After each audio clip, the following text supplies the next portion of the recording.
TikTok modern दौर का modern तो दोस्तों आज मैं आप लोगों को दुनिया के एक फेमस प्लेटफॉर्म टिकटॉक के ओनर के बारे में बताने वाला हूं, लेकिन उससे पहले एज यूजुअल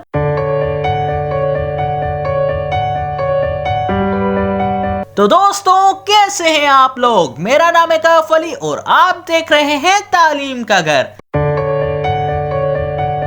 दोस्तों ये कहानी है ज़ेंग यिमिन की, जो कि चाइना से ताल्लुक करता है और ये 40 साल का आदमी है और ये चाइना का 8वें नंबर पे रिचेस्ट पर्सन है। ज़ेंग यिमिन का प्रोफेशन आईटी से रिलेटेड था।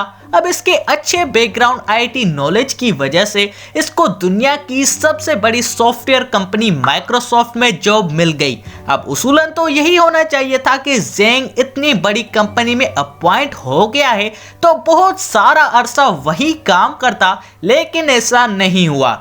ज़ेंग को माइक्रोसॉफ्ट कंपनी में मजा ना आया और उसने वहां से रिजाइन कर दिया। अब वहां से रिजाइन होने के बाद ज़ेंग को बहुत महीनों तक कोई जॉब नहीं मिली, लेकिन फिर फाइनली कुछ अरसे बाद उसने चाइना की ही कंपनी फैनफू ज्वाइन कर ली। अब फैनफू एक रिसर्च कंपनी है। अब जिस टाइम पे ज़ेंग ने उस कंपनी को ज्वाइन किया था तो उस टाइम पे वो कंपनी कुछ बहुत ही ज्यादा बुरा परफॉर्म कर रही थी और फिर उसी कंपनी की बैड सिचुएशन को देख के ज़ेंग ने वहां से भी अपने कदम पीछे हटा लिए और फिर ज़ेंग एक बेरोजगार लाचार बन गया। लेकिन वो कहते हैं ना, जहां चाहे वहीं राह। तो ज़ेंग के साथ भी कुछ यही सीन था।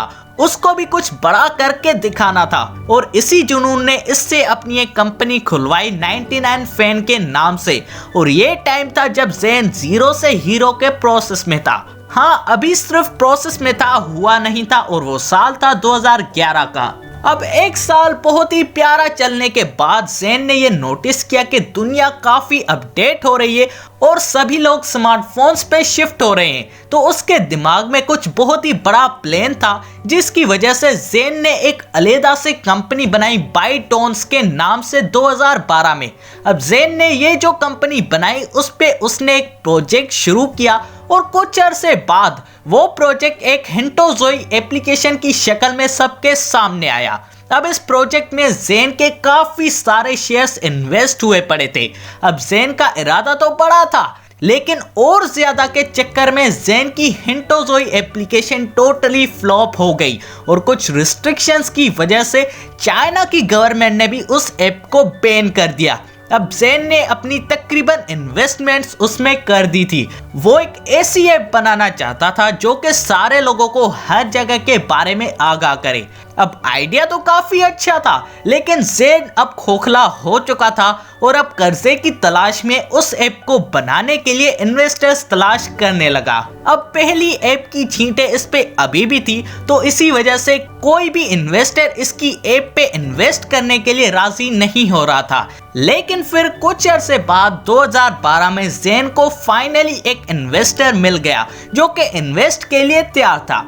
अब ज़ेंग ने टोटियो नामे एक एप्लीकेशन इन्वेंट की, जिसने दे मार 4.5 वाला काम किया और चाइना में 1 करोड़ से ज्यादा लोगों ने उसे डाउनलोड किया और टोटियो के साथ साथ उस इन्वेस्टर के भी मजे हो गए। और तब जाके ज़ेंग का जीरो से हीरो वाला प्रोसेस कंप्लीट हुआ और इसकी बाईटोन्स कंपनी डूबते डूबते बच गई। अब जब ज़ेंग ने इस कंपनी को डूबने से बचाया तो कंपनी का भी तो कुछ फर्ज है ना कि ओनर को कुछ दे।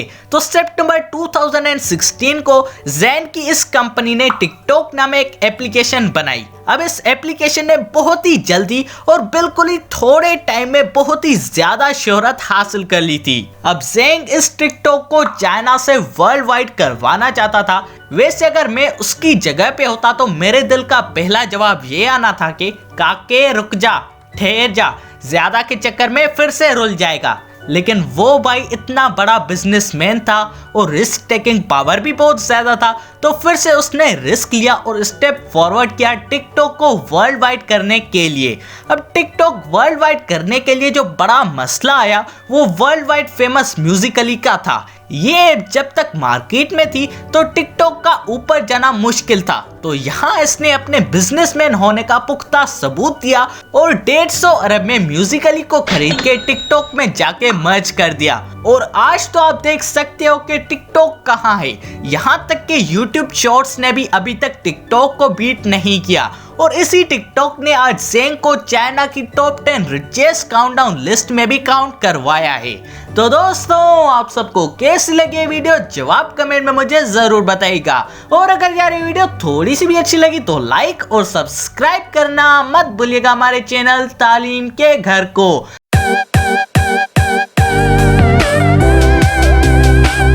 और दोस्तों, इसी के साथ अपने भाई को दीजिए इजाजत। अल्लाह हाफिज।